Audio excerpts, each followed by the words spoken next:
Una noche bien interesante. Señores, buenas noches. Gracias a todos y cada uno de ustedes. Háganme un favor. Apaguen la luz, suban el volumen y no volteen. Porque esta noche quiero hablar de algo que todos tenemos muy cerca de nosotros. Algo que utilizamos todos los días. Algo que probablemente está a unos centímetros de ustedes en este momento. De hecho, en su mano. Su teléfono.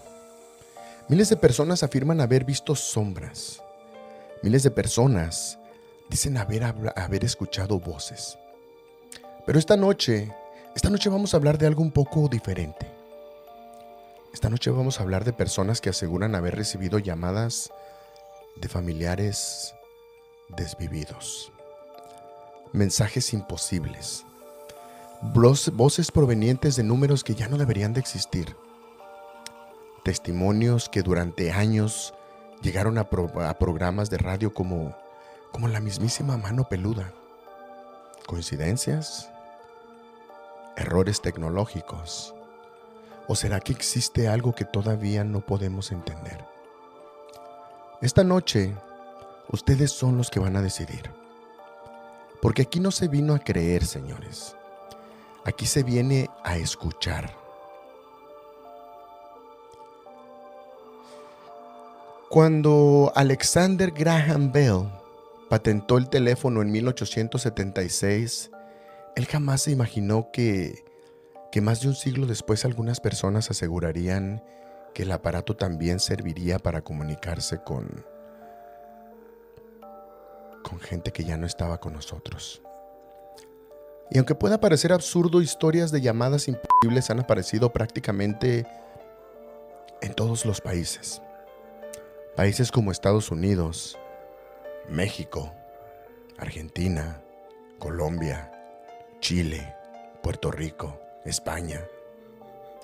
En todos estos lugares los relatos cambian un poco, pero el patrón suele ser el mismo.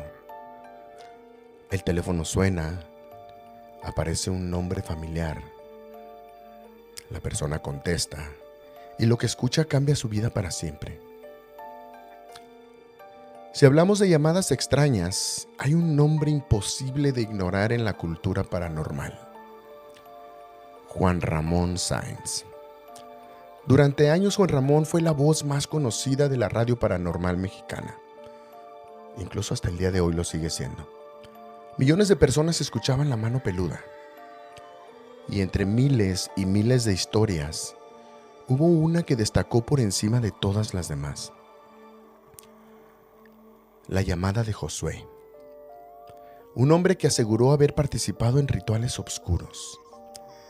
Según él, después de aquellos acontecimientos comenzó a experimentar fenómenos verdaderamente aterradores. Él decía que escuchaba voces, decía que sentía presencias. De hecho afirmaba que algo perseguía constantemente su persona. Recuerdo que su voz sonaba cansada, su voz sonaba nerviosa. De hecho, sonaba desesperada. Muchos radioescuchas quedaron impactados cuando escucharon esta llamada al aire.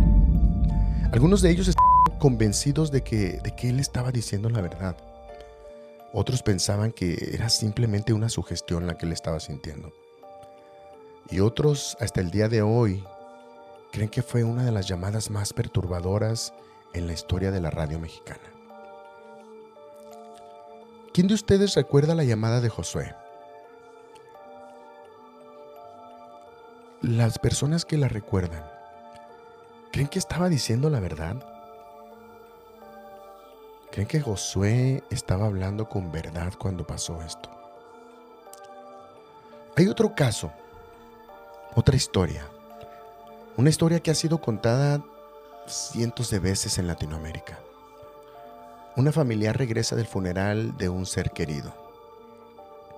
La tristeza todavía la siente en el alma. La casa se siente vacía y entonces suena su teléfono.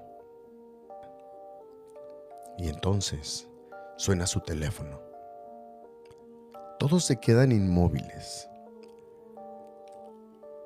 Y se quedan inmóviles porque en la pantalla aparece el nombre de la persona que acababa de ser enterrada. Una de las personas ahí reunió el valor suficiente para contestar el teléfono. Y lo único que escuchó fue una respiración.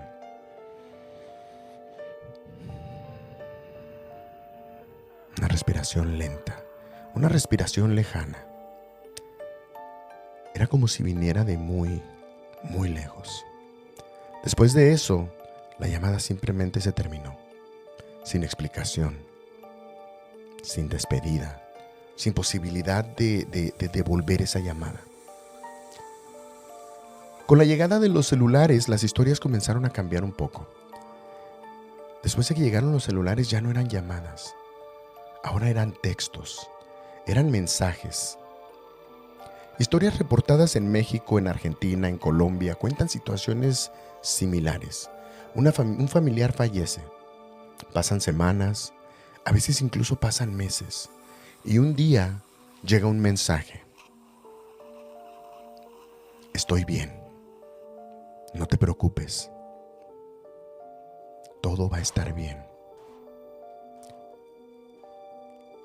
Regularmente son frases cortas, frases sencillas, pero suficientes para provocar escalofríos. Cuando las personas intentan responder, el número simplemente ya no existe.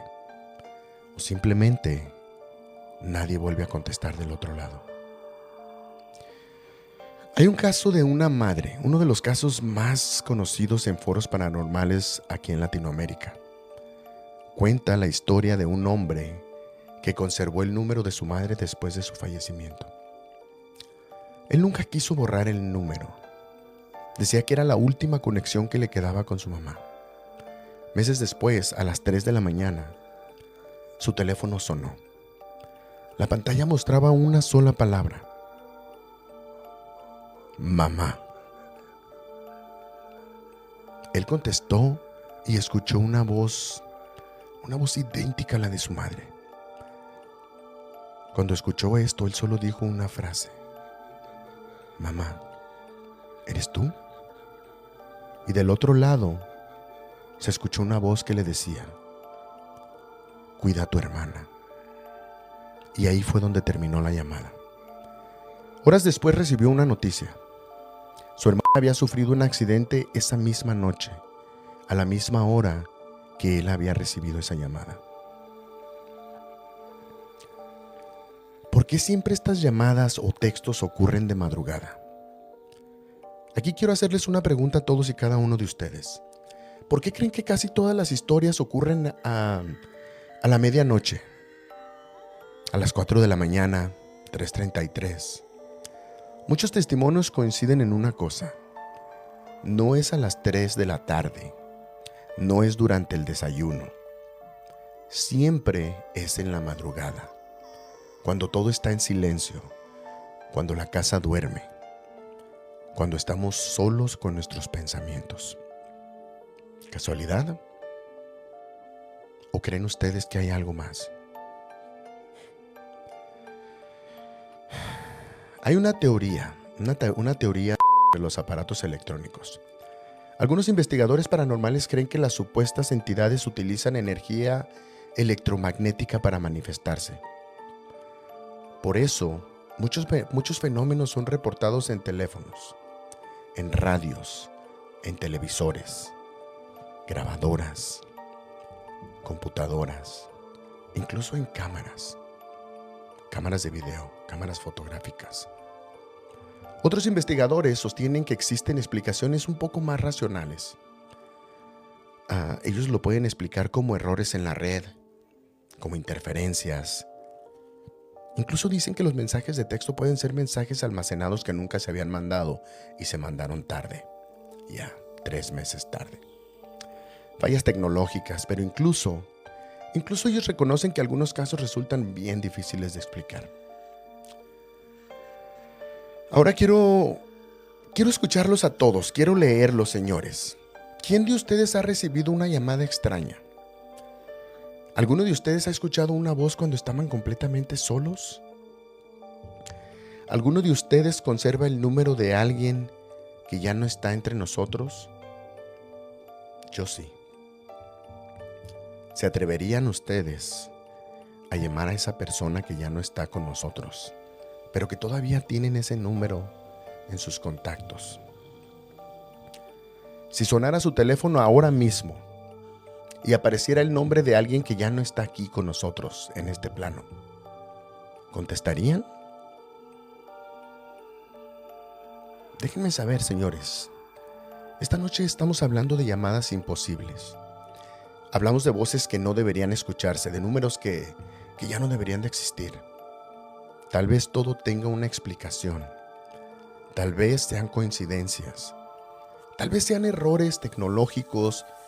O tal vez, solo tal vez, existen despedidas que nunca se dijeron.